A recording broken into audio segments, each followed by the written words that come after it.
I'm on my way to the unofficial birthplace of NASCAR, Charlotte, North Carolina, for a visit with Kathy and Dave Shue.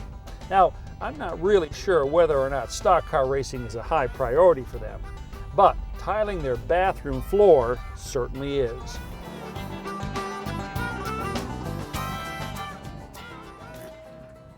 Hi. Hi. Hi, Kathy. Hi. Yes, Kathy. How are you? Hi, so nice to meet you. I know the project is in the bathroom. Yes. And the floor. Yes. You guys want to show me? Sure, come on. And what you have in mind? So here's the bathroom. Oh, this is a large bathroom. Yes, it is. Very nice. Thank you. Now the floor doesn't look in that bad a shape. I've stripped it twice to clean it, and it just doesn't get any better than this. Okay. It's still so- really dirty. So what were you thinking?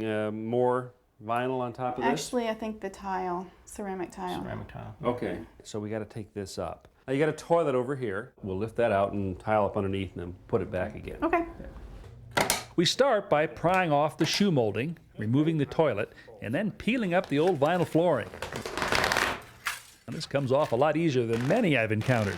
But there is some adhesive left behind, so we scrape it off with putty knives, leaving a clean, smooth surface. Let me try. Now Kathy's decided she wants a rectangular field of green tile somewhere in the middle of this room. The question is exactly where. So in order to help us make that decision, we've made up this cardboard template. What do you guys think? How about this one? Over this way?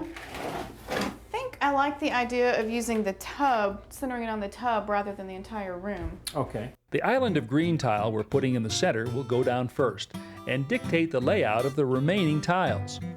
Once we position the island where we want it, we extend the edges with a chalk line, creating guidelines for the rest of the room.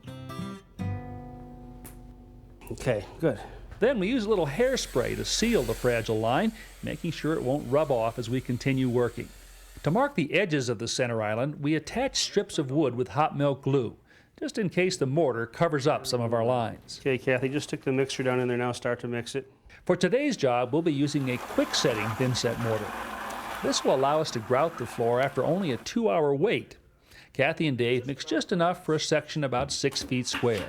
Now, everybody gets a trowel. Okay. All right. The trowel, as you can see, it's got two sides. It's got a notched edge here and here, and it's got a flat edge here and here. All right. And we're going to use both of these. The flat edge is used to distribute the mortar and press it firmly in contact with the Kind of floor. push it into contact with the Then we cement. switch to the notched edge, and tipping the trowel to a steep angle, create furrows or ridges of uniform thickness. Take one tile, drop it in place, and as you put it down, just give it a little wiggle like this. For now, we'll put Between the tiles, we insert vinyl spacers. These will help keep all the joints the same width. And then just push it up. So I twist, and then I put the spacers. Okay, guys, I'm going to pop off this board here. Before we know it, the green island is complete. All right. The strips of wood come up, and we begin laying a border of decorative tiles. I've been wanting to tile the bathroom floor since I bought the house, so I think it's going to look really good. Doing things on your own make the project itself seem that much better, because now you can take some real pride in something you've accomplished, something you've done yourself. Nearly all of the tiles that we've put down so far have been full tiles, but now it's time to do some cutting. Now here's an easy way to figure out how to cut the partial tiles that'll go along the wall.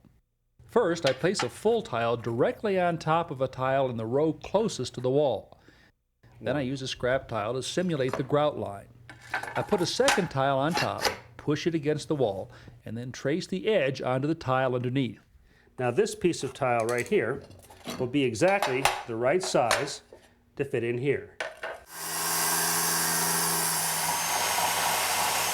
Out in the garage, Kathy and Dave use a wet saw to cut the tiles. Let's see how that one looks. Oh, that looks good. That's perfect. That's right on the money. To cut a tile to fit around odd shapes like this molding, I use a template gauge to duplicate the molding shape. Next, I transfer that shape onto cardstock, cut out the pattern, and trace it onto the tile. Okay, now let's go cut it. I take the tile out to the wet saw and cut narrow strips in the section we need to remove. Then use a tile nipper to cut them off as close to the line as possible. Finally, I use the saw blade to grind the rough edges down to the line.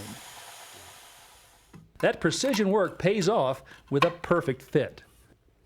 Okay, what do we got here? Our last section to cut is around the toilet drain. I start by measuring the diameter of the drain hole. 7 inches. Then, using a compass, I draw a circle on a piece of cardstock and cut it out. Before cementing the tiles to the floor, I put the first 2 in position. After centering the template on the drain hole, I'll trace the outline onto each tile. Out of the wet saw, I'll use the same cutaway technique that I used for the molding. After repeating the process for the remaining 2 tiles, we cement everything in place, and it's time to grout. Okay, now this is what we're going to apply the grout with. It's a grout float, foam rubber float. Want to dip this in water to start with. And there's sort of 2 operations here. The first one is you want to take your float and you want to force this grout into the joints. You want to push down so that it's going all the way to the bottom of those joints. Okay? Mm-hmm. Now, the second part of this process is to scrape off the excess. For this, tip the float up at a 45-degree angle and draw it diagonally across the face of the tile. If we pulled it straight across the tile, it would scoop the grout right out of the joints. Oh, that makes sense. Here you go. Dave and Kathy get down to work and have the floor grouted in no time. After the grout on the tile surface dries to a haze, we use damp sponges, which we rinse frequently, and wash off the excess, being careful not to pull the grout out of the joints. We also want to dress the joint a little bit. Very lightly, going over the joint like this, we can kind of begin to shape it and clean it up.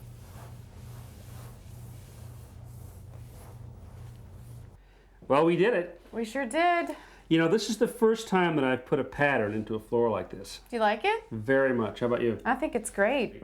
Wait a few days and put a grout sealer on this. Right. That'll keep the grout looking fresh. Thank you so much for coming. This was great. You're very welcome. Learned a lot. I hope you guys do some more projects. All right. Okay? Thank It was you. fun. Definitely. Thank you.